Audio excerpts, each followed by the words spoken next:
नमस्कार दोस्तों, स्वागत है आपका स्टडी फॉर सिविल सर्विसेज में। वीडियो को पूरा देखिए। कोई भी आपका फीडबैक है, कोई सजेशन है, तुरंत वीडियो में कमेंट करके जरूर बताइए। अच्छा लगे तो वीडियो लाइक जरूर कर लीजिए और ऐसे वीडियो लगातार फ्री में पाने के लिए चैनल को तुरंत सब्सक्राइब कर लीजिए और बेल आइकन को जरूर टैप कर लीजिए ताकि आगे भी सारे वीडियो आपको मिलते रहे। यूट्यूब में फॉलो करते हैं तो प्लीज ये वाला फ्री टेलीग्राम चैनल जरूर ज्वाइन कर लीजिएगा। सारे नोटिफिकेशन, सारे अपडेट यहीं पे आते हैं, ध्यान रखिएगा। स्टडी फॉर सिविल सर्विसेज का कोई भी पेड ग्रुप अगर आपको ज्वाइन करना है तो सिर्फ 85648053096960608974386445 यही नंबर है हमारे, सिर्फ जहां पे कॉल या व्हाट्सएप कर सकते हैं।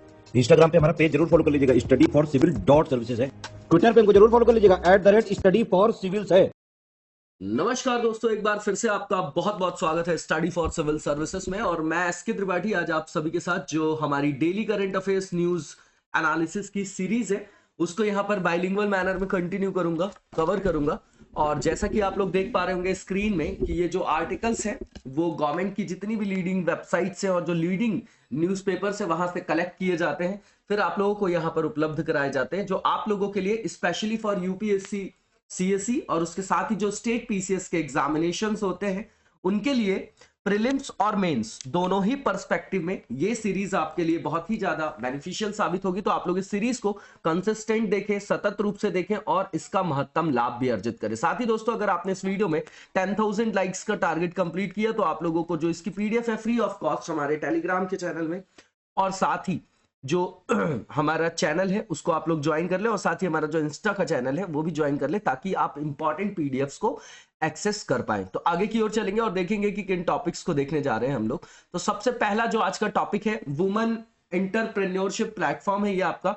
और मैंने हमेशा बोला है कि जब भी वल्नरेबल ग्रुप्स की बात होती है उसमें एससी एसटी है ना, उसमें आपके दिव्यांग भी आ जाएंगे, आपके वुमेन्स भी आ जाएंगी, एल्डरली पीपल्स भी आ जाएंगे, है ना। तो इस तरीके के सेगमेंट से रिलेटेड अगर कोई भी प्रोग्राम है तो वो हमारे लिए इंपॉर्टेंट है। सोशल इशू में भी आएगा आपका और उसके साथ ही वो सोशल जस्टिस के अंतर्गत भी सम्मिलित किया जाता है। तो सबसे पहला जो है ये आपका वुमेन एंटरप्रेन्योरशिप प्लेटफॉर्म है। तो ये आपका जीएस पेपर 1 2 दोनों में ओवरलैप है, कहीं भी पूछा जा सकता है इसको, ठीक है ना। लेकिन ये जीएस पेपर 1 और 2 में आप रख सकते हैं, ठीक है। इसके बाद जो सेकंड है हमारा आज का टॉपिक, वो ऐसी स्कीम्स के बारे में पढ़ेंगे जो प्रमोट कर रही है आर्ट और कल्चर को, जो हमारा हेरिटेज है, जो हमारी विरासत है, सांस्कृतिक विरासत है, जो हमारे यहाँ इंपॉर्टेंट या जो हमारे यहाँ एमिनेंट पर्सनालिटीज है उनके बारे में, हम उनके कल्चर को, हम उनकी संस्कृति को, हम उनके संदर्भ को किस तरीके से संरक्षित कर रहे हैं और किस तरीके से आने वाली पीढ़ियां उससे सीख पाएंगी, उससे रिलेटेड जो इनिशिएटिव्स हैं गवर्नमेंट ऑफ इंडिया के, उसको देखेंगे हम लोग,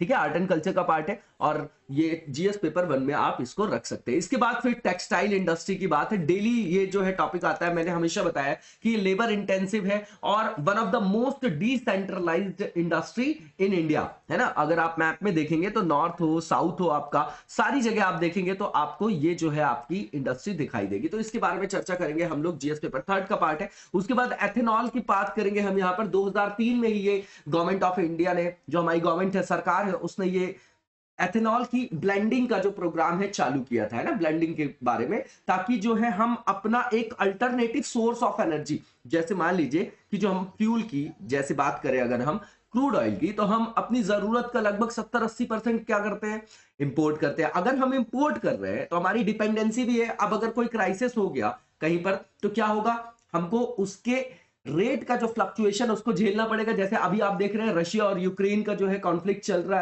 है ना। तो अगर फ्यूल महंगा हो जाता है तो चाहे एफएमसीजी सेक्टर हो, चाहे कोई भी चीज हो, क्योंकि ट्रांसपोर्टेशन तो वहीं से हो रहा है ना, मेनली हमारे यहाँ रोड से, तो वो कॉस्टली हो जाएगा। तो उसका डायरेक्टली इंपैक्ट पड़ेगा समाज के सभी वर्गों पर, ठीक है। तो इसलिए जो वैकल्पिक ईंधन का जो संदर्भ है, उसी संदर्भ में ये पहल, ये इनिशिएटिव लिया गया था। इसको देखेंगे हम लोग, ठीक है ना। बायोफ्यूल भी आप लोग पढ़ते होंगे, जनरेशन 1, जनरेशन 2 आप लोगों ने पढ़ा होगा, है ना। इंपॉर्टेंट सेगमेंट है वो आपका। तो ये एनवायरमेंट का भी पार्ट है ना, एनर्जी का भी पार्ट है। जीएस पेपर 3 में रख सकते हैं आप इसको। इसके बाद इंडिया का मेज एक्सपोर्ट के बारे में ये टॉपिक यहां पर इसलिए रखा गया क्योंकि लगातार जो है इस समय कोविड के क्रंच के बाद भी, कोविड के नेगेटिव इंपैक्ट के बाद भी जो है मेज का जो हमारा एक्सपोर्ट है इंडिया के संदर्भ में, है ना, जो हमने निर्यात किया है वो ज्यादा किया। और पड़ोसी देशों में जैसे कि हमारा नेपाल हो गया, है ना, बांग्लादेश हो गया, इनको हमने ज्यादा जो है ये हमारे एक्सपोर्ट को इन्होंने एक्सेस किया है मेज के। तो इसको देखेंगे हम लोग कि क्या है इसके संदर्भ में। तो एग्रीकल्चरल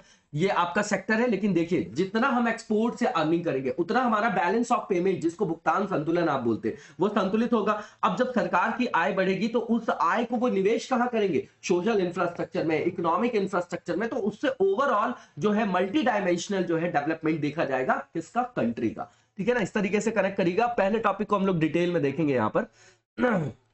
जो पहला टॉपिक है हमारा, बिल्कुल इजी टॉपिक है, इसको लेमैन की लैंग्वेज में देखेंगे हम लोग। वुमेन एंटरप्रेन्योरशिप प्लेटफॉर्म है। तो सबसे पहले ये जानने की जरूरत है कि ये इनिशिएटिव किसका है। तो भैया नीति आयोग का है। ठीक है।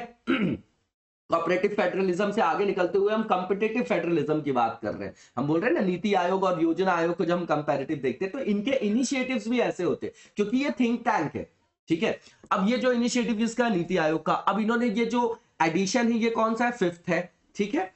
और ये कब जो है ये अवार्ड वगैरह दिया गया? इससे संदर्भित, किससे संदर्भित? महिला उद्यमिता मंच। तो एक मंच बनाया गया जहां पर महिलाएं जाकर जो है, जो उद्यमी के संदर्भ में, जो उद्यमी बनना चाह रही, तो उनको उस तरीके की फेवरेबल कंडीशंस जो है वो अवेलेबल कराई जाए, पहली चीज। अब जो लोग आगे आ रहे हैं उनको अवार्ड क्यों दिया जा रहा है? क्योंकि ये एक तरीके का इंसेंटिव है, एक तरीके का प्रोत्साहन है, ताकि ज्यादा से ज्यादा महिलाएं जो है वो वर्क फोर्स में अपने योगदान को क्या करें? वहां पर दें। ठीक है ना।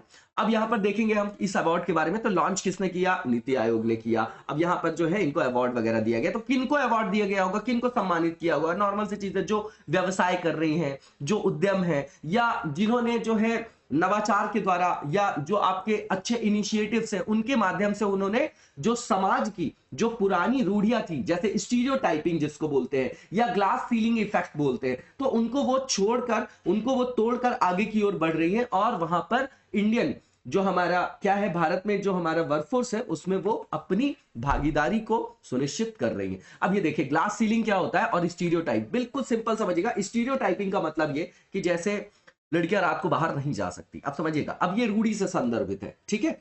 अब अगर कोई भी बेटी है वो छोटी है और भाई जो है उससे बड़ा भी है, तो उससे क्या होगा कि मतलब बड़ा है तब तो ठीक है, अगर छोटा भाई है और बड़ी भी बहन है तो अगर रात में जा रही तो उसको भेजना पड़ेगा। क्यों? क्योंकि ये संदर्भ ऐसा है कि हमारे दिमाग में ऐसा बना हुआ। तो स्टीरियोटाइपिंग कि बाहर का काम लड़का करेगा, घर के काम लड़कियां करेगी, इसको बोलते हैं हम स्टीरियोटाइपिंग। बिल्कुल नॉर्मल एग्जाम्पल से आप क्या करेंगे, इसको करेक्ट करेंगे। उसके बाद ग्लास सीलिंग, आप देखेंगे कि जो सॉफ्ट स्किल्स के जॉब है, जैसे नर्स है, नर्सिंग है, रिसेप्शनिस्ट के जॉब होते हैं, यहां पर आप मैक्सिमम जो है वुमेन्स को देखेंगे। लेकिन एक ओहदे के बाद ऊपर की ओर देखेंगे अगर आप, तो वहां पर क्या देखते हैं आप कि ज्यादा से ज्यादा पुरुषों का वहां पर क्या है, भागीदारी। तो इसको बोलते हैं ग्लास सीलिंग, की एक जगह जो है सीलिंग कर दिया आपने ग्लास लगा के। ठीक है ना। अब एक्सेप्शन पे मत जाइएगा, है ना, कि कुछ जो जैसे आप सुषमा स्वराज जी का नाम ले लीजिए, निर्मला सीतारमण जी का नाम ले लीजिए, है ना, अवनी चतुर्वेदी जी का नाम ले लीजिए, पीवी सिंधु जी का नाम ले लीजिए, तो ये अभी भी जो है गिनती में नाम है। ठीक है ना। हम आगे की ओर बढ़ रहे हैं, लेकिन अभी भी जो है जिस एप्रोप्रिएट मैनर में, जिस अपेक्षित संदर्भ में वो भागीदारी होनी चाहिए वुमेन्स की, वो नहीं है। ठीक है ना। तो अगर यहां पर कोई भी व्यक्ति, कोई भी महिलाएं जो है इस क्षेत्र में आगे आ रही तो हमको उनको इंसेंटिव देना, उनको अवार्ड देना जरूरी है, क्योंकि उनको ही देख के और भी जो महिलाएं हैं उनको प्रोत्साहन मिलेगा। अब ये हम क्यों सेलिब्रेट कर रहे हैं? तो अभी बार बार ये न्यूज में रहता है कि अभी हम 75th ईयर, जो 75 साल है हमारे आजादी के, उनको हम क्या कर रहे हैं, सेलिब्रेट कर रहे हैं। तो उसका नाम भी रखा हमने आजादी का अमृत महोत्सव है ये आपका। ठीक है ना। उसी के संदर्भ में यहाँ पर 75 वुमेन्स को, जिन्होंने इस तरीके के संदर्भ में अपना कॉन्ट्रीब्यूशन दिया है सशक्त और समर्थ भारत के निर्माण में, उनको यहाँ पर सम्मानित किया जाएगा। ठीक है। अब ये किस तरीके का इनिशिएटिव है? तो एनुअल इनिशिएटिव है, बिल्कुल, है ना। और इसमें जो भी कमेंडेबल और ग्राउंड ब्रेकिंग इंडेवर्स, जो वुमेन लीडर्स का और जो चेंज मेकर्स हैं, उनको हम क्या करते हैं वहां पर, उनको सम्मानित करते हैं। नॉर्मल सी चीज है। अब ये जो है 7 कैटेगरीज में ये जो अवार्ड्स है वो दिए गए हैं। वुमेन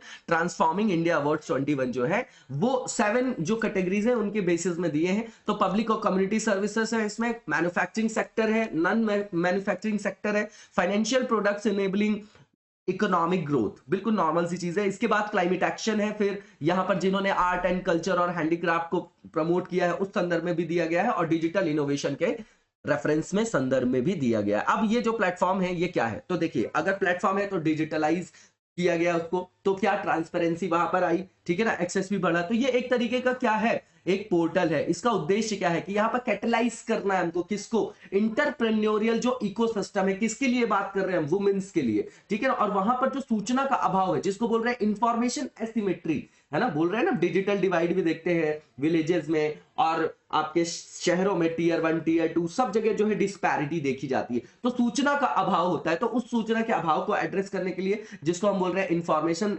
एसिमेट्री है, उसको एड्रेस करना और इस तरीके का जो है इकोसिस्टम बनाना है जहां पर उद्यमिता को प्रोत्साहन दिया जा सके। इसके बाद जो यहां पर सेकंड इसका पॉइंट दिया गया है कि वाइब्रेंट इकोसिस्टम जनरेट करना है जहां पर वुमेन लेड इंटरप्राइजेस को हमको प्रमोट करना है ना, आगे की ओर बढ़ाना है उनको। और इसके बाद यहां पर जो लिंकेजेस है उनको भी स्थापित करना है ना, इंडस्ट्री के संदर्भ में, है ना। इस प्लेटफॉर्म का काम क्या है कि लिंकेज का काम करेगा ना ये, ठीक है ना। ये मंच उद्योगों से जो रिलेशन है उसको और सशक्त करेगा और जो भी उनसे रिलेटेड इनिशिएटिव्स है उनके बारे में अवेयरनेस जनरेट करेगा लोगों में, ठीक है। इसके बाद अभी इसमें ये बताया जा रहा है कि इससे लगभग मोर देन 900 वुमेन्स जो है अभी तक बेनिफिट अवेल कर चुकी हैं और इसमें 77 कार्यक्रम और इस तरीके के जो प्रोग्राम्स हैं उनको आयोजित किया गया। उनके माध्यम से मोर देन 900 जो वुमेन्स है इससे क्या कर सकी हैं, बेनिफिट को अवेल कर चुकी हैं। अब इसके बाद जो है नेक्स्ट यहाँ पर जो है यहाँ पर की वेबिनार वगैरह भी यहाँ पर आयोजित किया गया क्योंकि जो कोविड-19 का क्रंच आया, कोविड-19 का जो नेगेटिव इंपैक्ट है उसमें क्या है कि हमको बोला गया कि भैया एलियनेशन में रहना है हमको, है ना, थोड़ा सोशल डिस्टेंसिंग को हमको क्या करना, अवेल करना है। तो अब कहीं पर जो है संगोष्ठी वगैरह का आयोजन या मीटिंग वगैरह का नहीं हो रहा था, सेमिनार वगैरह, तो वेबिनार का आयोजन करके भी इसको जो है सक्रिय रूप में वहां पर संचालित रखा गया था। इसके बाद यहाँ पर मास्किंग इट अप जो कैंपेन था आपका, है ना, उसके अंतर्गत क्या किया गया कि जो छोटी उद्यमी है, छोटे व्यवसायों का जो संदर्भ है ना, जहां पर महिलाएं लीडर के रूप में है, तो उनको भी वहां पर सपोर्ट किया गया, ठीक है ना, सपोर्ट किया गया था। क्यों? क्योंकि वो सबसे ज्यादा एडवर्सली उनके ऊपर इंपैक्ट पड़ा था, सबसे ज्यादा प्रतिकूल प्रभाव उन्हीं पर पड़ा था, ठीक। अब की डेटा देखेंगे हम, इनमें से कुछ डेटा आप लोग अपने पास रख लीजिएगा, तो वो मेंस के आंसर राइटिंग के लिए हमको क्या करेगा, हेल्प करेगा। सबसे पहला कि लगातार देश में जो स्वरोजगार करने वाली जो महिलाओं का प्रतिशत है वो सैलरीड जो वुमेन्स है उनसे क्या है, कम है कि ज्यादा है। आप खुद ही सोचिए, अरे ये तो मेल में भी ले लीजिए आप कि हमारे यहाँ जैसे अगर हम ये फ्यूडल मेंटालिटी ही देखें कि हम सरकारी नौकरी करेंगे, क्यों? क्योंकि हम सिक्योरिटी की तरफ जाएंगे, तो हम नहीं जाएंगे एंटरप्रेन्योरशिप की तरफ। क्यों? क्योंकि रिस्क है। तो बोलते हैं कि सिक्योरिटी देख रहे हैं, हम रिस्क नहीं ले रहे हैं। और एंटरप्रेन्योरशिप की तो डेफिनेशन ही है कि risk taking capacity. Risk taking capacity का मतलब गैम्बलिंग नहीं है, there is a rational approach, है ना, देयर इज अ रैशनल, ठीक है। तो अब यहां पर क्या है कि रिस्क वही लेगा ना जिसको अपनी स्किल पे क्या है, भरोसा है, और सिक्योरिटी वही ढूंढेगा जो इनसिक्योर है। इन सब चीजों को थोड़ा सा कनेक्ट करके देखिएगा, है ना। तर्क पे आधारित जो हमारे संदर्भ होते हैं उससे हमारे मार्क्स अच्छे आते हैं, ठीक है ना, ऐसे वगैरह में हम इसको यूज कर सकते हैं। अब देखिएगा कि यहां पर बोला जा रहा है कि जो परसेंटेज ऑफ सैलरीड वुमेन है वो बढ़ रहा है, उसका भी रीजन वही है, और सेल्फ एम्प्लॉयड वुमेन जो है अभी भी कम है उनकी संख्या, तो ये मेल के लिए भी है और इनके लिए भी है। इसके बाद जो है जो हमारा एनएसएस का जो सर्वे है, नेशनल सैंपल सर्वे का, उन्होंने बताया कि 14% ही जो बिजनेस है भारत में वो वुमेन्स के अंतर्गत, अगर देखें वुमेन्स का, अगर पूरी वुमेन्स को लिया जाए, वुमेन एंटरप्रेन्योर्स का, तो उनमें से केवल 14% ऐसी महिलाएं हैं जो इस तरीके के बिजनेस को रन कर रही हैं ना, उद्यमों को। ये आपका इंपॉर्टेंट डेटा है। क्यों है? क्योंकि राष्ट्रीय नमूना सर्वेक्षण ने इसको यहां पर बताया। इसके बाद यहां पर यह बताया जा रहा है कि पूरे वर्ल्ड में हम अब इंटरनेशनली जो है वहां पर कंपेयर करें, अंतरराष्ट्रीय संदर्भ में देखें, तो पूरे विश्व में 126 मिलियन जो है वुमेन्स हैं जिनके पास अपना खुद का व्यवसाय है, उद्यम है। उसमें से अगर इंडियन वुमेन्स की बात करें तो उनका जो डेटा है लगभग, है ना, अप्रॉक्सीमेटली 8 मिलियन है, ठीक है। इसके बाद बताया जा रहा है कि अगर भारत में देखें हम, तो भारत में 20.37% जो महिलाएं हैं वो माइक्रो, स्मॉल, मीडियम जो एंटरप्रेन्योर है ना, और उनका टोटल जो अगर लेबर फोर्स में देखें तो 23.3% वो वहां पर क्या करती हैं, रिप्रेजेंट करती हैं, ठीक। अब यहां पर एक डेटा और है, इंपॉर्टेंट है। मैकिन्जे ग्लोबल जो है उसने बोला है कि अगर भारत में श्रम शक्ति में, लेबर फोर्स में अगर महिलाओं की जो पार्टिसिपेशन है, भागीदारी बढ़ा दिया जाए, तो जो आपका ग्लोबल जो जीडीपी है, जिसको हम वैश्विक सकल घरेलू उत्पाद बोलते हैं, तो उसमें कितना एड ऑन हो जाएगा, $700 बिलियन, है ना। बहुत बड़ा डेटा है, बहुत इंपॉर्टेंट है। इसमें से 2-4 डेटा आप अपने पास लिख के रख लीजिएगा। इसके बाद यहां पर बताया जा रहा है कि जो मैन्युफैक्चरिंग सेक्टर है, जो एग्रीकल्चरल सेक्टर है, यहां पर काम करने वाली महिलाओं का जो प्रतिशत है वो पुरुषों की तुलना में अधिक है, ठीक है ना। इसके बाद बताया जा रहा है कि अगर फाइनेंशियल ईयर देखें, है ना, 2021 में, ये इतना इंपॉर्टेंट नहीं है ना। हमको इंपॉर्टेंट अगर 20 डेटा है तो 20 के 20 याद नहीं करना है हमको। हमारे पास स्कोप कितना है, चाहे आप यूपीएससी आईएएस के लिए फाइट कर रहे हो, यूपीएससी के लिए या स्टेट पीसीएस के लिए, तो इतना स्कोप नहीं होता कि आप 12 फैक्ट जो है वो वहां पर रटते रहिए। दो फैक्ट 3 फैक्ट होने चाहिए, उसके बाद हमारा एनालिसिस होना चाहिए। वो फैक्ट इसलिए दिया जाता है कि जो भी हम बात रख रहे हैं उसके पीछे क्या तर्क है, इसलिए रखा जाता है ना। वरना फैक्ट्स रटने से कुछ भी जो है वो नहीं चाहते हैं कि ऑफिसर्स, क्योंकि यही डिफरेंस है, कई बार मैंने चर्चा किया है यहां पर, ठीक है ना। तो यहां पर यह भी ध्यान रखना है कि हम एडमिनिस्ट्रेटर बनने जा रहे हैं, ठीक है ना। तो हमारा एटीट्यूड भी वैसा होना चाहिए। एटीट्यूड जो है आपका वो पॉजिटिव वर्ड है, नेगेटिव नहीं है, कई बार मैंने चर्चा किया है। तो यहां पर ये बताया जा रहा है कि जो आपका वित्तीय वर्ष है, फाइनेंशियल ईयर है 2021 का, इसमें जो महिलाओं की लिटरेसी रेट है इसमें भी जो है लगातार ग्रोथ देखी गई है, 8.8% है। ये एक अच्छा साइन है आने वाले समय के लिए, भारत के भविष्य के लिए। इसके बाद बताया जा रहा है कि अगर हमारे यहाँ जो कामकाजी या जो आपकी वर्किंग वुमेन्स की बात करें तो लगभग 432 मिलियन है इनकी संख्या, ठीक है ना। इसमें आप देखेंगे तो 13.5 से लेके 15.7 मिलियन जो महिलाएं हैं उनके पास अपना स्वामित्व वाला व्यवसाय है, ठीक है ना। और वो क्या करते हैं कि 22 से 27 है ना, 22 से 27 मिलियन लोगों को डायरेक्टली जो है रोजगार भी प्रदान कर रहे हैं। तो आप देखिए कि रोजगार प्रोत्साहन के लिए भी ये काम कर रहे हैं, है ना। तो यहां पर चैलेंजेस किस तरीके की वुमेन्स को फेस करने पड़ते हैं, तो वही पुराना है, नॉर्मल सी चीज है, जेंडर स्टीरियोटाइपिंग, उसके बाद पैट्रियार्की और फैमिली कंस्ट्रेंट। मैंने पैट्रियार्की का पूरा स्ट्रक्चर आपको डिटेल में बताया था, काफी टाइम हो गया होगा, लास्ट ईयर भी बताया था, अभी भी कुछ मतलब लास्ट मंथ या कभी चर्चा में आया होगा। तो आप में से किसको याद है वो पूरा स्ट्रक्चर, कोई बताएगा कमेंट करके, है ना, आप लोग बताइएगा। उसके बाद जो तीसरा ग्लास सीलिंग और पिंक कॉलर जॉब तो मैंने पहले ही बता दिया, है ना। तो यहां पर ये देख लीजिएगा। इसके बाद इनसफिशिएंट एक्सेस टू फंड, क्यों, क्योंकि फैमिली का सपोर्ट कम होता है। ये ऐसा फंडा होता है ना कि शादी करके इनको तो दूसरी जगह जाना है ना। तो इस तरीके की चीजें होती है। अब तो जजमेंट आ गया है ना, वहां पर भी स्वामित्व वगैरह का। लेकिन हमारे अंदर जो अवचेतन मस्तिष्क से जो आपका अचेतन मस्तिष्क तक जो चीजें बैठ गई हैं उससे बाहर निकलने के लिए ना बहुत समय लगता है ना, और बहुत उसमें बोल्डनेस चाहिए डिसीजन मेकिंग में उस तरीके की। तो इस तरीके की समस्याएं आज भी देखी जाती है। इसके बाद यहां पर ये देखा जा रहा है कि अगर इस तरीके की महिलाओं की भागीदारी व्यवसाय वगैरह में कम होगी तो उनके संस्थापकों और संरक्षकों की भी कमी होगी, है ना। वैसे जो है पूरा का पूरा इकोसिस्टम भी जो कैसा होगा वहां पर वीक होगा। अब यहाँ पर यह भी बोला जा रहा है कि लो लेवल है यहाँ पर लिटरेसी का, है ना, अमंग्स वुमेन। तो बिल्कुल बात है, ये कंपैरेटिव रिलेटिव डेटा होता है, तो मैन के कंपैरिजन में देखेंगे तो कम दिखाई देगा। आप किसी भी क्लास में देख लीजिए तो आपको दिखाई देगा ना कि बहुत कम महिलाओं की संख्या होगी, वुमेन्स की जो वहां पर गर्ल्स की संख्या कम होगी हमेशा मेंस से।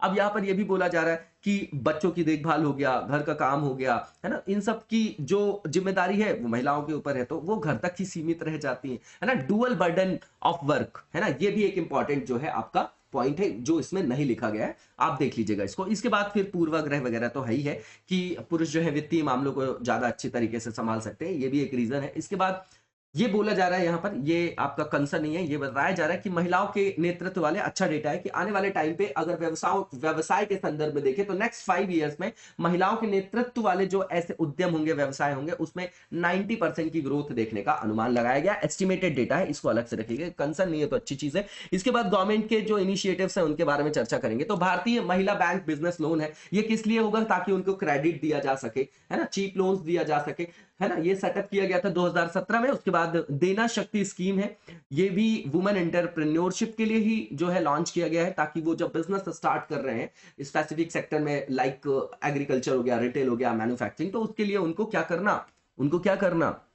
उनको जो है वहां से सपोर्ट करना, ठीक है ना। इसके बाद उद्योगिनी योजना है, ये जो है आपका अगर कोई भी महिला है जो व्यवसाय शुरू करना चाहती है और उनके पास कैपिटल नहीं है तो उसके लिए किया गया है कि कैपिटल की उनको जो है वहां पर अवेलेबिलिटी कराई जाएगी, एक्सेस दिया जाएगा, उनको कैपिटल जो है उपलब्ध कराया जाएगा। इसके बाद जो है वुमेन एंटरप्रेन्योरशिप प्लेटफॉर्म, अभी हम लोगों ने देखा नीति आयोग का ही इनिशिएटिव है, तो वो हमने उसको डिटेल में पढ़ा है। उसके बाद प्रधानमंत्री मुद्रा योजना भी है यहाँ पर। इसके बाद जो नेक्स्ट टॉपिक है हमारा, इसमें इस तरीके की स्कीम्स को देखेंगे हम जो प्रमोट कर रही है आर्ट और कल्चर को, बिल्कुल कंटेक्चुअल पार्ट है ये आपका, ठीक है ना। अब ये कौन सा मिनिस्ट्री इसमें इंडल्ज होगा, तो संस्कृति मंत्रालय होगा, नॉर्मल सी चीज है। अब कौन सी योजनाएं हैं, उद्देश्य क्या है, तो सबसे पहला जो है कि यहां पर ऐतिहासिक महत्व की जो भी हमारे संस्कृति से रिलेटेड, सांस्कृतिक विरासत से रिलेटेड जो संदर्भ है, जिसमें इंपॉर्टेंट पर्सनालिटीज भी आ जाएंगी, ऐसी इंपॉर्टेंट घटनाएं जो है आपकी शताब्दी की, है ना, जो भी हमारे संस्कृति से रिलेटेड है ना, तो अब नेशनल मूवमेंट हो गया,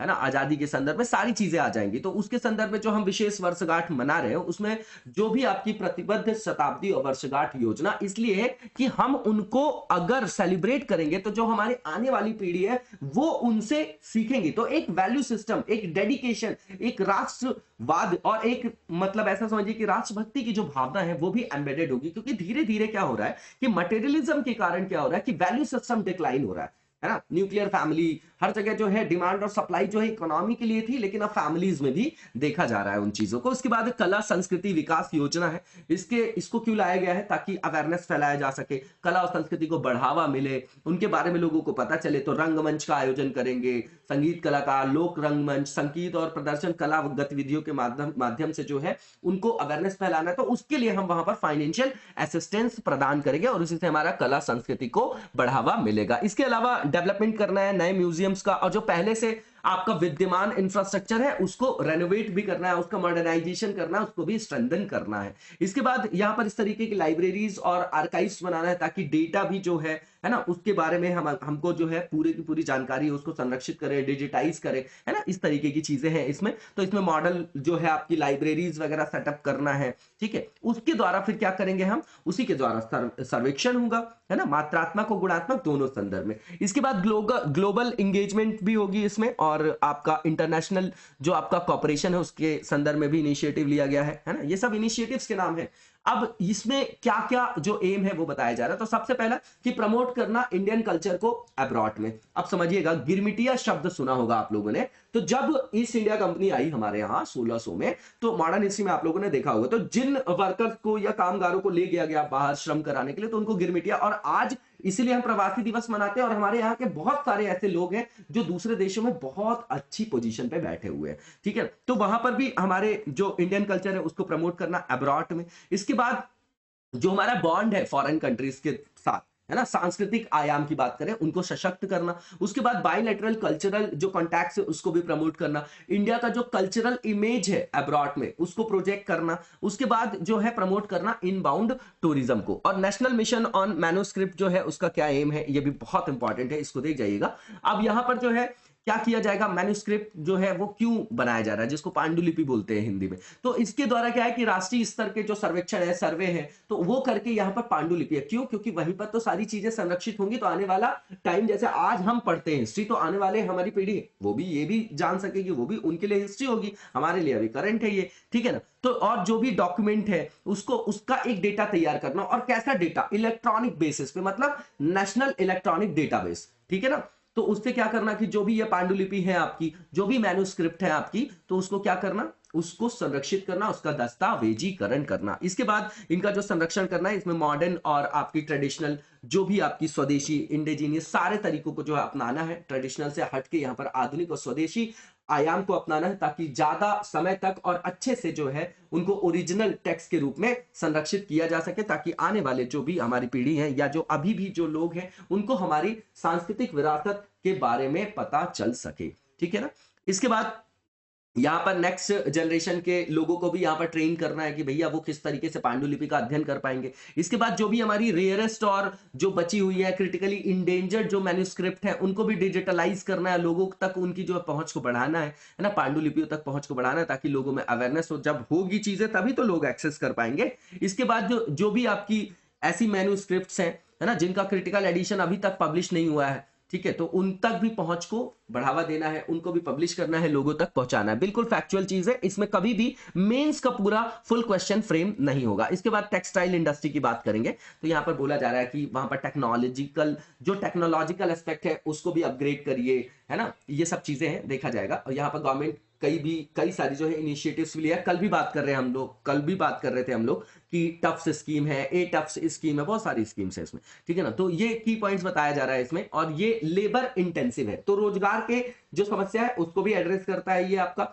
दूसरी चीज, ये जो रॉ मटेरियल होता है ना कॉटन का, इसमें ऐसा समझिए वेट लूज जो आपके इंडस्ट्री होते हैं, आप लोगों ने ज्योग्राफी में पढ़ा होगा कि किसी भी उद्योग की स्थापना के लिए आवश्यक कारक, तो जैसे लोहा वगैरह है या हैवी मेटल से, तो उनका जितना रॉ मटेरियल में वेट होता है और फिनिश्ड जो गुड वहां से जो भी फिनिश मटेरियल होता है उसमें डिफरेंस बहुत ज्यादा आ जाता है। तो उनको क्या करना पड़ता है कि जहां पर रॉ मटेरियल है वहीं पर उनको इंडस्ट्री को सेटअप करना पड़ता है। पर कॉटन में ये खासियत है कि जो इसका रॉ मटेरियल और फिनिश उसमें बहुत कोई भी डिफरेंस नहीं आता। इसका मतलब ये कि चाहे मार्केट के पास लगाइए, चाहे आप रॉ मटेरियल के पास लगाइए, तो कोई समस्या नहीं, उस तरीके का कोई हर्डल नहीं। तो ये क्या हो गया, एक तरीके का प्लस पॉइंट हो गया टेक्सटाइल इंडस्ट्री को सेटअप करने के लिए। अब मार्केट का तो अलग चीज हो गई कि भैया अगर ट्रांसपोर्टेशन का कॉस्ट ज्यादा लग रहा है, आपने रूरल एरिया में डाल दिया, बहुत दूर है आपका मार्केट, तो वो ट्रांसपोर्टेशन ऐड होगा तो इनपुट बढ़ जाएगा, वो इकोनॉमिक्स की चीज है, ठीक है ना। अब यहां पर बोला जा रहा है कि जो भी यहां पर साउथ एशिया है ये आपका मेजर प्लेयर है ग्लोबल टेक्सटाइल में, क्लोथिंग मार्केट में,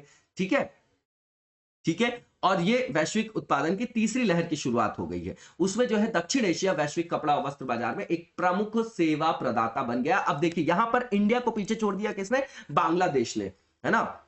अगर हम लास्ट डिकेड की बात करें और एक्सपोर्ट की, ठीक। अब यहां पर क्यों ऐसा हुआ, क्योंकि भारत में श्रम बांग्लादेश के कंपैरिजन में ज्यादा महंगा है। 20% का जो है वहां पर क्या देखा जाता है, इंक्रीमेंट देखा जाता है, ज्यादा है। हमारे यहां जो लेबर है ना वो बांग्लादेश के कंपैरिजन में 20% हो गया, तो इनपुट जहां ज्यादा बचेगा वो ज्यादा बेच पाएंगे लोगों को चीजें। क्यों, क्योंकि यूएस से हमारे आउटसोर्सिंग क्यों होती है, क्योंकि एज कंपेयर टू यूएस हमारे यहाँ जो लेबर फोर्स जो भी डिमांड करता है ना, जो भी डिमांड करता है अर्निंग के लिए, जो जिसको आप कुछ भी बोल लीजिए, कि वहां पर जो भी लेबर फोर्स है या श्रम लागत है वो हमारे यहाँ कम है, तो हमारे कंपैरिजन में बांग्लादेश में कम है, तो बांग्लादेश यहाँ पर हमको पीछे छोड़ दिया, आगे की ओर बढ़ गया, हमको वो सरपास कर गया। इसके बाद वैश्विक संदर्भ में बात करें तो कपास के जो प्रमुख उत्पादक क्षेत्र है उसमें ढाका है, बीजिंग है, इस्लामाबाद है, शिकागो है। भारत में अगर प्रमुख कपास उत्पादक क्षेत्र बात करें तो ब्लैक सॉइल में होता है, ये आप लोगों को पता होगा, अहमदाबाद है, नागपुर है, कोयम्बटूर है, सूरत है, मुंबई है, और भी जगह होता है। फैक्टर्स किस तरीके के रिस्पॉन्सिबल होते हैं, या अगर हम बात करें कॉटन प्रोड्यूसिंग रीजन के लिए, तो सबसे पहले रॉ मटेरियल की चीज मैंने बता दी है, आप देख जाइएगा इसको, ठीक है ना। तो इसमें किसी भी तरीके का जो है हर्डल नहीं है। क्यों, क्योंकि जो रॉ मटेरियल है और जो फिनिश्ड मटेरियल है उसका जो वेट है वो ऑलमोस्ट सेम रहता है, ठीक है ना, ठीक है। तो किसी भी स्थान पे बाजार के पास या कच्चे माल के स्रोत के पास या उनके बीच में जैसा भी यहां पर इंडस्ट्री जो सेटअप करते हैं उनको जैसा सुटेबल लगता है वो अपनी सुविधा के अनुसार उसको वहां पर स्थापित कर सकते हैं। इसके बाद यहां पर ये बोल रहे हैं कि जो डिमांड है क्लोथिंग की वो इन्फ्लुएंस होती है ट्रेंड से, फैशन से, है ना। आने वाले टाइम पे फैशन बदलता रहता है, तो उसके हिसाब से उसमें जो है सामंजस्य स्थापित करने की आवश्यकता होती है, ठीक है। उसी के हिसाब से जो है बाजार के पास कपड़ा मिलों की स्थापना की जाती है। उसके बाद यहां पर बोला जाए कि क्लाइमेटिक कंडीशन की बात करें तो मोइस्ट टेम्परेट क्लाइमेट को कंसीडर किया जाता है कि ये सबसे फेवरेबल कंडीशंस होती हैं जो डेवलप कर पाएंगी कॉटन टेक्सटाइल इंडस्ट्री को, ठीक है ना। जैसे कि एग्जांपल के लिए आप ले लीजिए ग्रेट ब्रिटेन को ले लीजिए, उसके बाद मुंबई को ले लीजिए, है ना, एग्जांपल के लिए। इसके बाद अगर देखा जाए तो किस तरीके की इंडस्ट्री है, लेबर इंटेंसिव है, मतलब श्रम प्रधान है, ये श्रम सघन है। अगर आईटी इंडस्ट्री की बात करें तो कैसी इंडस्ट्री है वो आपकी कैपिटल इंटेंसिव है, ठीक है। और यहां पर स्किल्ड और चीप लेबर की जरूरत होती है ना, वो इसेंशियल पार्ट है इसका, ठीक है। उस हिसाब से फिर टेक्सटाइल इंडस्ट्री को लोकेट किया जाता है कि भैया यहां पर जो है हम सेटअप करेंगे, ठीक है ना। ये सब इंडस्ट्री में कॉमन आप देखेंगे, है ना। अगर सस्ता लेबर है आपका तो इनपुट सस्ता हो गया, फायदा ज्यादा हो गया, यही तो है कैपिटलिस्ट इकोनॉमी का पूरा फंडा। सॉरी। अब इसके बाद जो है नेक्स्ट यहां पर इलेक्ट्रिसिटी की जो भी वहां पर अवेलेबिलिटी इलेक्ट्रिसिटी की जो पहुंच है वहां पर सुनिश्चित करना आवश्यक होता है, मतलब जो सप्लाई इलेक्ट्रिसिटी की उसका रहना आवश्यक है ना। हैंडलूम और पावरलूम दोनों होता है, इसमें क्या डिफरेंस होता है बताइएगा जरा, हथकरघा, है ना, नाम से ही समझ में आ रहा है। तो ये भी जो है इंपॉर्टेंट फैक्टर है इनको जो है सेटअप करने के लिए। इसके बाद ट्रांसपोर्टेशन की बात की गई यहां पर, तो सुटेबल मींस होने चाहिए ट्रांसपोर्टेशन की, क्योंकि जो आप रॉ मटेरियल से फिनिश्ड गुड बना रहे हैं तो अब उसको बाजार में बेचना भी तो है, तो परिवहन के भी तो वहां पर जो इंफ्रास्ट्रक्चर है आपका वो भी तो होना चाहिए, परिवहन का संदर्भ भी होना चाहिए, वरना कैसे ले जा पाएंगे, ठीक है। इसके बाद यहां पर अच्छी खासी कैपिटल की भी आवश्यकता होती है, ये तो सारे बिजनेस के लिए होती है। इसके बाद आगे की ओर चलेंगे हम, और जो नेक्स्ट टॉपिक है हमारा एथेनॉल से रिलेटेड है, वेरी इंपॉर्टेंट। यहां पर जो हमारे सेंट्रल मिनिस्टर हैं, है ना, नितिन गडकरी, उन्होंने बोला है कि हमको जो है जो शुगर इंडस्ट्री है इसकी स्थिति को अच्छी बनाए रखने के लिए क्या करना है, चीनी का उत्पादन कम करना और एथेनॉल में उसको कन्वर्ट करना है, ताकि उनका भी सशक्तिकरण हो सके। गन्ने के किसानों की समस्या हमेशा बनी रहती है। अब की पॉइंट्स बता रहे, सीधी बात है कि एग्रीकल्चर को हमको डाइवर्सिफाई करना है, किस तरफ, एनर्जी की तरफ, पावर सेक्टर की तरफ, ठीक है ना। जो आज की आवश्यकता है उसी के द्वारा जो है हम किसानों की आय को दुगना कर पाएंगे और अपनी एनर्जी सिक्योरिटी को भी सुनिश्चित कर पाएंगे, ठीक है ना। सारे इसका जो है विन विन सिचुएशन है हर जगह, अगर आप देखेंगे तो इसके बहुआयामी लाभ हैं। इसके बाद यहां पर बोला जा रहा है कि अगर फार्मर्स को अब किस तरीके की बनने की, रूपांतरित होने की आवश्यकता है, तो किसानों को अन्नदाता होने के अलावा अब विद्युत आपूर्तिकर्ता बनने की आवश्यकता है। एथेनॉल, मेथेनॉल, बायो एथेनॉल की बात करें, बायो सीएनजी की बात करें, बायोडीजल, बायो एलएनजी, है ना, ग्रीन हाइड्रोजन, इलेक्ट्रिक, वो ये ऐसे सेक्टर्स हैं जिनमें आने वाला पूरा का पूरा फ्यूचर हमारा डिसाइड होगा, है ना। हमारा जो फ्यूचर है वो वहीं पे लाई कर रहा है। एथेनॉल की बात करें तो है क्या ये, इसको एथिल अल्कोहल भी बोलते हैं। ऑर्गेनिक आपका केमिकल कंपाउंड है, ये वोलाटाइल भी है, फ्लेमेबल भी है, कलरलेस एक लिक्विड होता है ना। और इसमें जो है बिल्कुल स्लाइट जो है आपकी ओडोर होती है ना, मतलब ये एक तरीके की स्लाइट कैरेक्टरिस्टिक आपका ओडोर, मतलब उस तरीके की ये कैरेक्टरिस्टिक बता रहे हैं। देख लीजिएगा, ये पूछा नहीं जाएगा, फिर भी हमको जानकारी होनी चाहिए। अब ये कैसे प्रोड्यूस किया जाता है, तो नेचुरली अगर देखा जाए तो फर्मेंटेशन के द्वारा, शुगर के द्वारा, है ना। जैसे अगर शुगर का फर्मेंटेशन करते हैं हम, तो खमीर वगैरह आप देखते हैं ना, तो बाय ईस्ट या फिर पेट्रोकेमिकल प्रोसेस के द्वारा किया जाता है, सच एज एथिलीन हाइड्रेशन, उसके द्वारा जो है इनका उत्पादन किया जाता है। इसकी मेडिकल एप्लीकेशंस भी है, एंटीसेप्टिक के रूप में भी यूज करते हैं इसको, डिसइंफेक्टेंट के रूप में भी, और ये फ्यूल सोर्स भी है। अब एथेनॉल ब्लेंडिंग की बात करें, ठीक है, तो इसमें एथेनॉल ब्लेंडिंग में क्या होता है कि एथेनॉल को जो भी रेलेवेंट फ्यूल है उसमें हम क्या करते हैं, उसमें ब्लेंडिंग करते हैं ताकि उसकी एनर्जी एफिशिएंसी और ज्यादा बढ़ जाए। इसको मिक्स किया जाता है गैसोलीन के साथ, है ना, और भी जो है डिफरेंट ब्लेंड्स बनाने के लिए। इसके बाद एथेनॉल को प्रोड्यूस कैसे किया जा सकता है, तो प्लांट्स के द्वारा, ठीक है ना। मतलब एथेनॉल का उत्पादन कैसे होता है, तो पौधों से होता है। वो कैसे होता है, जो सौर ऊर्जा के उपयोग के लिए करते हैं। इसलिए इथेनॉल को अगर हम देखें कि इसका उत्पादन अगर सोलर एनर्जी से हो रहा है, तो ये आपका कैसा हो गया, रिन्यूएबल एनर्जी हो गया ना, अक्षय ईंधन के रूप में भी इसको माना जाता है। और जो भी पर्यावरण के अनुकूल जो ईंधन की हम बात कर रहे हैं, सस्टेनेबल डेवलपमेंट की बात कर रहे हैं, क्लाइमेट चेंज को एड्रेस करने की बात कर रहे हैं, तो उसी के संदर्भ में ये आपका उपयोगी है कि नहीं, ये अल्टरनेटिव फ्यूल या अल्टरनेटिव एनर्जी का एक सोर्स बन सकता है, बिल्कुल बन सकता है। और इसी संदर्भ को जो है क्या करने के लिए, एड्रेस करने के लिए, उसको सॉल्व करने के लिए हमने 2003 में ही भारत सरकार ने यह इनिशिएटिव लिया था कि एथेनॉल ब्लेंडिंग करिए आप, ताकि जो हमारी ऊर्जा की आवश्यकताएं हैं उन पर जो हमारा आयात की निर्भरता है, जैसे पेट्रोल क्रूड पर अभी आप देखिए कितना रेट बढ़ गया उन चीजों का, तो हर चीज का रेट बढ़ गया। अगर पेट्रोल डीजल का रेट बढ़ गया तो एफएमसीजी, यहां तक कि हर चीज जो आम आदमी एक यूज करता है, हर चीज की रेट बढ़ गया है, तो भैया हमको उसको एड्रेस तो करना पड़ेगा ना। तो इसीलिए एथेनॉल ब्लेंडिंग प्रोग्राम जो है पेट्रोल में जो ब्लेंडिंग करते हैं 2003 से स्टार्ट किया गया था। अब इसका क्या सिग्निफिकेंस है एथेनॉल ब्लेंडिंग का, वो देख लेते हैं हम लोग। तो ये सबसे पहली चीज तो इको फ्रेंडली है, क्लीन अल्टरनेटिव फ्यूल है आपका, है ना, ग्रीन एनर्जी के रूप में आप इसको देख सकते हैं। इसके बाद जो फ्यूल का बर्डन है इंपोर्ट का हमारा, वो भी कम होगा। तो बैलेंस ऑफ पेमेंट का जो हमारा यहाँ डिसबैलेंस देखा जाता है ना, वो भी कम होगा, ठीक है ना। हमारी सरकार की आय बढ़ेगी, ठीक।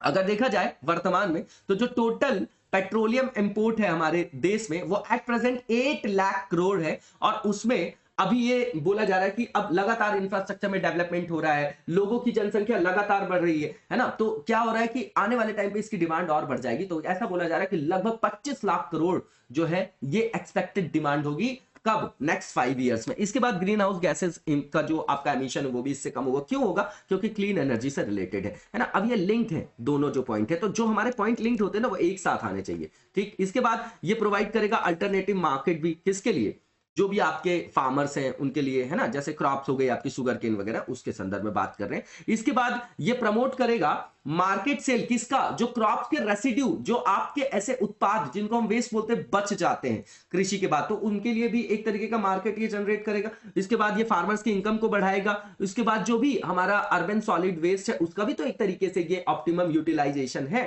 ना। तो वेस्ट टू यूज एक आपका ये मॉडल हो जाएगा जो नार्डिक कंट्रीज करती हैं, जैसे स्विट्जरलैंड है आपका, है ना, आपका फिनलैंड है, स्वीडन है, डेनमार्क है ना, डेनमार्क है आपका। इसके बाद ये एम्प्लॉयमेंट जनरेशन का तो काम करेगा ही। इसके बाद बात करें तो ग्रीन एनर्जी को या आपका ग्रीन फ्यूल को प्रमोट करेगा, है ना, वही चीजें हैं यहाँ पर। कॉस्ट इफेक्टिव होगा, पॉल्यूशन फ्री होगा, ठीक है, और स्वदेशी समाधान भी है ये आपका। मेज का एक्सपोर्ट बढ़ा है, नॉर्मल सी चीज है, 6 गुना बढ़ गया है इस साल, इस वित्तीय वर्ष में। डेटा नहीं याद करना है कितने मिलियन है कितने मिलियन नहीं है, ये इंपॉर्टेंट है यहाँ पर कि लास्ट ईयर से कंपेयर करके देखें तो इस साल जो है 6 गुना जो है उसमें बढ़ोतरी देखी गई है। हालांकि यहाँ पर कोविड महामारी के द्वारा अगर आप देखेंगे तो एक समस्या उत्पन्न हुई थी कि लॉजिस्टिक के संदर्भ में हमारे पास चैलेंज था, लॉजिस्टिक के संदर्भ में चुनौती थी, उसके बाद भी हमने ये उपलब्धि हासिल की है, तो ये एक अच्छा साइन है। अब इसके प्रमुख आयातक कौन रहे हैं, तो हमारे पड़ोसी देश जैसे कि बांग्लादेश है, नेपाल है। इसके बाद यहां पर यह बताया जा रहा है कि नए बाजारों के रूप में जो उभरा है ना, नया बाजार, नया मार्केट देखा जाए कि कहां पर जो है निर्यात किया, तो वियतनाम मक्के के निर्यात के लिए एक प्रमुख डेस्टिनेशन गंतव्य के रूप में अभी उभरा है, ठीक है ना। तो अगर हम उत्पादन बढ़ा रहे हैं तो हमको नए मार्केट का एक्सेस भी तो चाहिए होगा, तभी तो हम उसको क्या कर पाएंगे, मोनेटाइज कर पाएंगे। इसके बाद अगर प्रमुख आयातक देशों की बात करें तो मलेशिया है, म्यांमार है, श्रीलंका है, भूटान है, ताइवान है, ओमान है आपका। और मक्के को वैश्विक स्तर पर अनाज की रानी के रूप में जाना जाता है। और भारत में देखेंगे तो जो प्रमुख फसल है आपकी चावल और गेहूं, उसके बाद तीसरी फसल आपकी मक्का है। इसकी खेती मुख्य रूप से आप देखेंगे तो कर्नाटक है, एमपी है, केरला है, बिहार है, तमिलनाडु है, महाराष्ट्र है, आंध्र है, तेलंगाना है। और जो भी हमारे यहाँ डिफरेंट एग्रो क्लाइमेटिक जोन्स हैं, सारी जो है फेवरेबल कंडीशंस है, ठीक है। तो उसके संदर्भ में देखा जाए तो हमारे यहाँ फेवरेबल कंडीशन है, तो आराम से जो है मक्के का उत्पादन हो जाता है। ये कैसी फसल है, तो खरीफ की फसल है, हालांकि पूरे साल की जाती है ना, देख लीजिएगा इसको, बिल्कुल सिंपल सी चीजें हैं, ठीक है। इसके बाद यहाँ पर बताया जा रहा है कि ये कई जो इंडस्ट्रीज है उसमें रॉ मटेरियल्स के रूप में भी जो है इसको यूज किया जाता है, बुनियादी कच्चे माल के रूप में, जैसे आपका शर्करा हो गया, है ना, तेल हो गया, प्रोटीन हो गया, मादक पेय हो गया, है ना, स्वीटनर हो गया, मेडिसिनल जो आपके प्लांट होते हैं वहां पर भी, कॉस्मेटिक्स है ना, कपड़े का जो उद्योग है, गोंद का जो है पैकेजिंग है, कागज इंडस्ट्री, बहुत जगह इसका यूज होता है। मक्के को अगर देखें तो अगर इसके ग्रोथ के लिए या इसके उत्पादन के लिए किस तरीके की तापमान की आवश्यकता होती है, तो पहली चीज तो ये कि आपके ट्रॉपिकल रीजन में तो देखिए 21 से 27 डिग्री सेल्सियस की तापमान की आवश्यकता होती है इसके ग्रो करने के लिए। और ये जो फसल होती है वो कैसी सॉइल में होती है, तो ओल्ड एलुवियल सॉइल में होती है, ठीक है ना। अब यहां पर यह बताया जा रहा है कि जो कृषि और प्रसंस्कृत खाद्य उत्पाद निर्यात विकास प्राधिकरण है, तो इसको कब स्थापित किया गया था, 1985 में गवर्नमेंट ऑफ इंडिया ने इसको सेटअप किया गया था, है ना, सेटअप किया था इसको, और एक्ट के द्वारा किया था। 1985 का यही एक्ट है आपका, ठीक है ना। क्या नाम है इसका, food products export development authority act 1985, और उसी संदर्भ में उसी एक्ट के द्वारा जो है इसको क्या किया गया, वहां पर सेटअप किया गया था, एस्टैब्लिश किया गया था, है ना। ये इंपॉर्टेंट है, याद रखिएगा। और ये किसके अंतर्गत काम करेगा, तो वाणिज्य और उद्योग मंत्रालय, इसका हेडक्वार्टर आपका न्यू दिल्ली में है। इसके बाद नेक्स्ट फेज की ओर चलेंगे हम, और ये एमसीक्यू से रिलेटेड है। पहला जो एमसीक्यू है हमारा वो अंतरराष्ट्रीय जो आपका प्रसन्नता दिवस जिसको बोलते हैं आप, इंटरनेशनल डे ऑफ हैप्पीनेस से रिलेटेड है, बताना है कौन सा आपका ट्रू है स्टेटमेंट। सबसे पहला ये कि इसको सेलिब्रेट किया जाता है, ऑब्जर्व किया जाता है हर ईयर, प्रत्येक वर्ष 20 मार्च को, और इसको स्टार्ट किया था 2013 में यूएन ने, है ना। तो दोनों स्टेटमेंट सही है। तीसरा ये कि इसको सेलिब्रेट करना जो है, ये इनिशिएटिव जो है किसने लिया था, तो भूटान ने लिया था, ये सबको पता होगा। ग्रॉस हैप्पीनेस इंडेक्स वगैरह के बारे में आप जैसे जीडीपी में जो है उस संदर्भ को वो क्या करता है, संपृक्त करता है। इसके बाद इस साल की थीम क्या थी, तो keep calm, stay wise and be kind. तो सारे के सारे स्टेटमेंट बिल्कुल ठीक है, इसका आंसर आपका ऑल ऑफ द अबव हो जाएगा। इसके बाद नेक्स्ट एमसीक्यू देखेंगे, और लास्ट एमसीक्यू है आज का। तो यहां पर अंतरराष्ट्रीय वन दिवस 2022 के बारे में स्टेटमेंट है, बताना है कौन सा आपका गलत स्टेटमेंट है। तो सबसे पहला ये कि इसको ऑब्जर्व किया जाता है 21 मार्च को। 22 मार्च को किस डेट के रूप में जो है ऑब्जर्व किया जाता है, जल दिवस है, पृथ्वी दिवस है, बताइएगा जरा। और 22 अप्रैल भी बताइएगा, 22 मई भी बताइएगा, तीनों इंपॉर्टेंट है, ठीक है ना। तो पहला स्टेटमेंट आपका सही है। दूसरा जो है यहाँ पर बताया जा रहा है कि इसको 2012 से इसको सेलिब्रेट करना स्टार्ट किया गया, बिल्कुल ठीक है। तीसरा जो है स्टेटमेंट यहां पर कि इसको स्टैब्लिश किया गया 2012 में एफएओ के द्वारा, जो यूएन की एक बॉडी है, फूड एंड एग्रीकल्चरल ऑर्गेनाइजेशन। तो तीसरा भी स्टेटमेंट ठीक है। और इस साल की जो थीम है वो थी आपकी forest and sustainable production and consumption. तो चारों के चारों स्टेटमेंट सही, और पूछा जा रहा है गलत कौन सा है, तो कोई भी गलत नहीं है स्टेटमेंट यहां पर, इसलिए इसका आंसर आपका नन ऑफ द अबव हो जाएगा। इसी के साथ आज की वीडियो को यहीं पर विराम देंगे, नेक्स्ट वीडियो में कंटिन्यू करेंगे। तब तक लगातार जबरदस्त तरीके से पढ़ते रहिए और आगे बढ़ते रहिए। Thank you so much, best of luck.